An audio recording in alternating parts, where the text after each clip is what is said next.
கருத்தட operation பண்ண பண்ணி மாதிரி குதிச்சிட்டு இருக்கிற ஊழல் எவ்வளவு பெரிய ஊழல் தீய சக்தி. ஐயோ பயமா அது கடிச்சிடாத. இது ஏதோ காமெடி பேசுறா, ரொம்ப வீக்கா இருக்கான். தூய சக்தி அப்படின்னு சொல்லி பேசினாரு. வருஷத்துல 2 சனிக்கிழமை மட்டும் குளிக்கிற நீ எல்லாம் சவுண்ட் விட்டு சவால் விடுறியா? கனவு கண்டு கொண்டிருக்கிறார்கள். நேத்து கட்சியை ஆரம்பித்து விட்டு நாளைக்கு நான் சீஃப் மினிஸ்டர் அப்படின்றாங்க. சொல்லிக்கோ, இதுக்காக நான் வெக்கப்பட மாட்டேன், வேதனைப்பட மாட்டேன், துக்கப்பட மாட்டேன், துயரப்பட மாட்டேன்டா. ஆதவ் அர்ஜுனா அவர் நியாயவான், நீதிவான், யோக்கியவான் அப்படின்றதுனால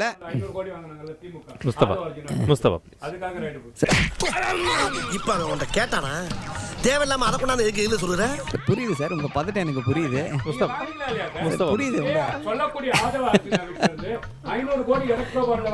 எனக்கு எதிரிங்க வெளியே இல்லடா, கூடவே இருக்கீங்க. இல்ல அது ஆதவர்ஜுனா கொடுக்கல சார். மார்டின் யார் சார்?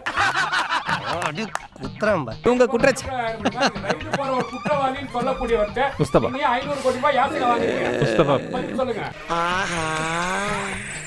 இவன் சும்மா இருந்தாலும் சண்டாளத்திற்கு இவன் நாலா பக்கம் சுத்தி சுத்தி வர்றா.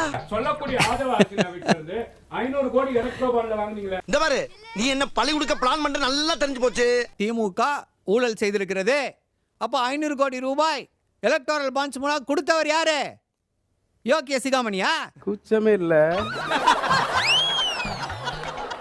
சொல்லக்கூடிய ஆதரவு 500 கோடி எலக்ட்ரோபால்ல வாங்குனீங்களே. அம்மா நான் ஒரு பேமானிமா. அப்ப 500 கோடி ரூபாய் எலக்டோரல் பாண்ட்ஸ் மூலம் கொடுத்தவர் யாரு? நான் ஒரு புறம்போக்குமா. மார்டின் யார் சார்? நான் ஒரு சோமாரி. 500 கோடி ரூபாய் யாருக்கு வாங்குனீங்க? அம்மா நான் ஒரு கேப்மாரி. யோக்கிய சிகாமணியா? நான் ஒரு முடிச்சாவிக்கு. நான் டென்னையில போறீங்க.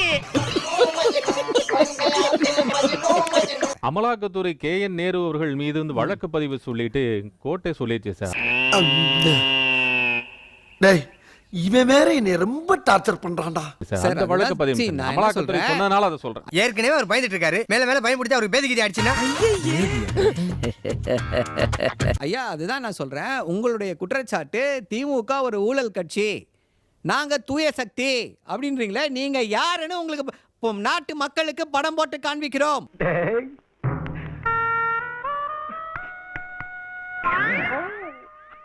எங்கேயோ போயிட்டடா நீ, எங்கேயோ போயிட்ட. உங்களுக்கு அருகதையே கிடையாது. ஊழலை பத்தி பேச ஒரு அருகதையும் கிடையாது. You are a serial tax offender. நீ ஒரு அண்ட புழுக, இவன் ஒரு ஆகாச புழுகன்னு எனக்கு தெரியும்டா. மாத்தி மாத்தி புழுவாதீங்க. இதுதான் ரொம்ப கஷ்டத்துல இருக்கிறோம், நான் எங்களை விட்டுருங்க, நாங்க வயசானவங்க, கோர்ட்ல ஆர்கியூ பண்ணீங்களே, அது செருப்படியா? அந்த செருப்படிக்கு பதில் சொல்லுங்க. அது என்னையா என்ன அடிக்கும் போது மட்டும் லாஜிக்கோட அடிக்கிறீங்க? அடிக்கிறதுக்கு எதுக்குடா லாஜிக்? அப்ப பொன்முடிக்கு கோர்ட் கொடுத்தது செருப்படியா? அமலாக்க கோர்ட்ல நேருக்கு எஃப்ஐஆர் ஃபைல் பண்ணி அது செருப்படியா? இன்னைக்கு செந்தில் பாலாஜியை கோர்ட் போய் வச்சது அது செருப்படியா? இன்னைக்கு தயவு செய்து கனிமொழி அவர்கள் போய் ஜெயில போயிட்டு சார்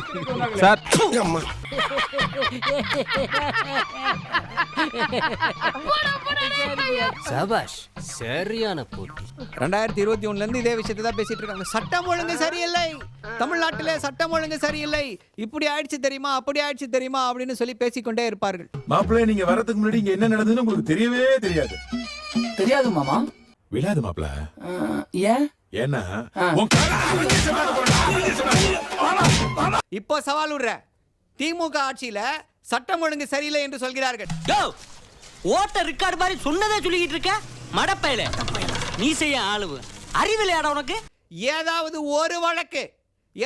ஒரு வழக்குல தமிழ்நாடு காவல்துறை ஏதோ ஒரு காரணத்தை மனதில் வைத்துக்கொண்டு இவர் இந்த கட்சியை சார்ந்தவர், இவர் பணக்காரர், இவர் செல்வாக்கு மிக்கவர்னு சொல்லி ஏதாவது ஒரு வழக்குல விசாரணை சரியாக நடத்தாமல் அந்த வழக்கை பிசுபிசுக்க வைத்து விட்டார்கள், எஃப்ஐஆர் செய்ய முடித்து விட்டார்கள் அப்படின்னு சொல்லி ஏதாவது ஒரு வழக்கை சுட்டி காட்ட முடியுமா? சோறு தானே திங்கிறியா? சோறு திங்கிறியா இல்ல பீஸா சாப்பிடுறியா இல்ல நூடுல்ஸ் வாங்கி இதை கலந்து விட்டு சாப்பிடுறியா? அண்ணா நகர் எல்லாரும் ஒரே நிமிஷம், எல்லாரும் இப்ப இந்த அண்ணா யூனிவர்சிட்டி வழக்கை பத்தி பேசுறாங்க. அண்ணா யூனிவர்சிட்டி வழக்குல எஃப்ஐஆர் போட்ட உடனேயே அவர் கைது செய்யப்படுகிறார், சிறையில் அடைக்கப்படுகிறார். உனக்கெல்லாம் வெக்கமே இல்லையாடா? சோறு தானே திங்கிற. எனக்கு எரிச்சல் வருது, நான் கெட்ட வார்த்தையில திக்கி போயிடுவேன், அப்புறம் ரத்தம் கொதிக்குது உன்னை பார்க்க போயிரு. இதுதான் திமுக. அதே போல பெண்களுக்கு பாதுகாப்பு இல்லைன்றாங்க. இன்னைக்கு இந்தியாவிலேயே 40% பெண்கள் இன்னைக்கு வந்து வேலைக்கு செல்லக்கூடிய பெண்கள், இந்தியாவில் வேலைக்கு செல்லக்கூடிய பேர்கள் 100 பேர் இருக்காங்கன்னா அதுல 40 பேர் தமிழ்நாட்டில் இருக்காங்க. உங்க வாய் உங்க ஊருட்டு நீங்க ஊருட்டுறீங்க. இது எதனால? பாதுகாப்பு இல்லைன்றதுனாலயா? பாதுகாப்பாக உணர்கிறார்கள். அந்த காரணத்தினால அறிவு இருக்கு அவனுக்கு. பொறுக்கி புறம்போக்கு வயிற்றுக்கு சொல்ல தானே திங்கிற. படிக்காத முண்டோன்னு சொல்லி கிளிப்பிள்ளை சொல்ற மாதிரி படிச்சு சொன்னேன். பாதுகாப்பாக உணர்கிறார்கள். அந்த காரணத்தினால பாதுகாப்பா உணர்கிறேன். இவர்களுக்கு என்ன காரணம்? ஏன் வந்து இவர்கள் பெண்களுக்கு பாதுகாப்பு இல்லை அப்படின்ற அந்த நேரட்டிவை செட் பண்றாங்க. என்னங்க பெரியவரை பிடிச்சிட்டு யாரு இவனா பெரியவன்? இவன் சில்ற பையங்க. பாஜகவோடு சேர்ந்து தமிழ்நாட்டின் பெயரை களங்கப்படுத்த வேண்டும். எங்கேயோ பிட்பாக்கெட் போறது நாட்டு இருக்கு. எனக்கு வர்ற கோபத்துக்கு ஓடி போய் நெஞ்சிலேயே குதிச்சு கொண்டுடலாம் போல இருக்கு. இந்த வளர்ச்சியை அவர்களுக்கு பிடிக்கவில்லை. அதிமுகவுக்கும் பிடிக்கல, அதிமுகவோட கூட்டணி சேர்ந்த பாஜகவிற்கும் பிடிக்கல. அதனால பயம் கொடுத்துறாங்க. சாவும்ல செத்த பையல. நீ நலமா இருந்தா ஒளிஞ்ச எனக்கு நீ சாவும்ல செத்த பையல. ஐயோ போவாதீங்க, வெளியில போவாதீங்க, பாதுகாப்பு இல்லன்றாங்க. என்னமா ஃபீல் பண்ணி கூவுறான்டா அவன். நீ ஏன்டா அழுவுற? இல்ல வாங்குற காசுக்கு மேல கூறாடா கொய்யா. இந்த குற்றச்சாட்டுகளை ஒதுக்கி தள்ளிவிட்டு தமிழ்நாட்டு மக்கள் வீர நடை போட்டு கொண்டிருக்கிறார். அட டேய், எடுபட்ட முள்ள மாதிரி முடிச்சைக்கு பிச்சைக்கார பண பெக்க. யார திட்டிட்டு இருக்க? அது மாப்பிளைய திட்டிக்கிறேங்க. 505 வாக்குறுதிகளை கொடுத்திருக்கிறோம். அதுல 404 வாக்குறுதிகளை நிறைவேற்றி இருக்கிறோம். நிறைவேற்ற முடியாத வாக்குறுதிகள் இருக்கிறது. என்ன காரணம்? பணம். 404 முடித்திருக்கிறோம். 505ல 404 முடிச்சிட்டோம். ஒவ்வொருத்தர் ஒவ்வொரு டேட்டா சொல்லல. தமிழ்நாட்டின் முதல்ல சொல்லிருக்கக்கூடிய டேட்டா. தமிழ்நாட்டு முதலமைச்சர் 90 98% 404 சொல்றேன். அதுதான் எக்ஸ்பிளனேஷன் கொடுக்குறேன் இருங்க. சொந்த காசுல சூனிய வச்சுக்கிறவாங்கன்னு சொல்லுவாங்க. அது இதுதானா? சில வாக்குறுதிகளை வந்து கொடுக்க முடியாமல் இன்னும் நிறைவேற்ற முடியல. அதற்கு ஒரே காரணம் நிதி நிலைமை. இளிச்சவாய மாதிரி தெரியறேனா? I am looking like a இளிச்சவாயன். நமக்கு கொடுக்க வேண்டிய பணத்தை அவர்களால் கொடுக்க இயலவில்லை. இந்த ஒரே காரணத்தினால தான் கல்வி கடன் ரத்து அப்படின்னு சொல்லி அந்த வாக்குறுதியை நிறைவேற்ற முடியலனா காரணம் அந்த நிதி நிலைமை நமக்கு இன்னும் வந்து அந்த அளவிற்கு வந்து ஹை லெவலுக்கு போல. நல்ல சாவு வருமா?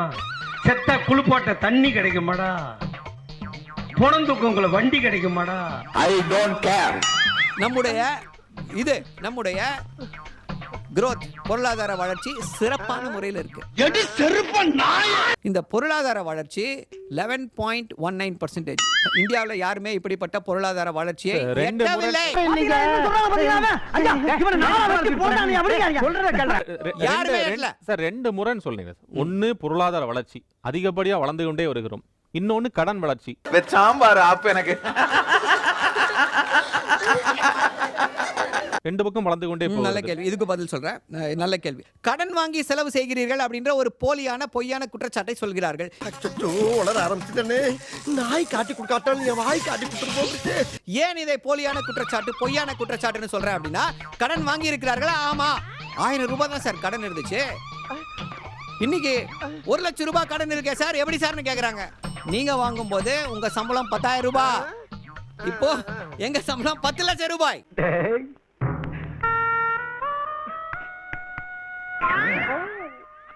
எங்கேயோ போயிட்டடா நீ. எங்கேயோ போயிட்ட.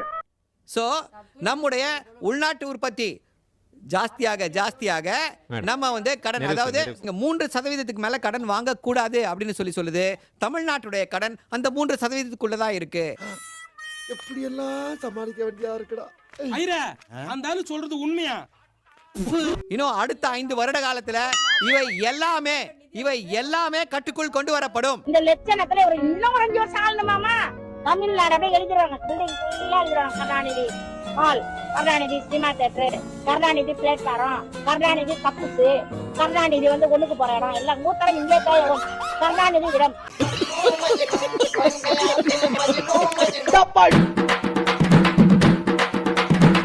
அமுக்கு டுமுக்கு அமால் டுமால்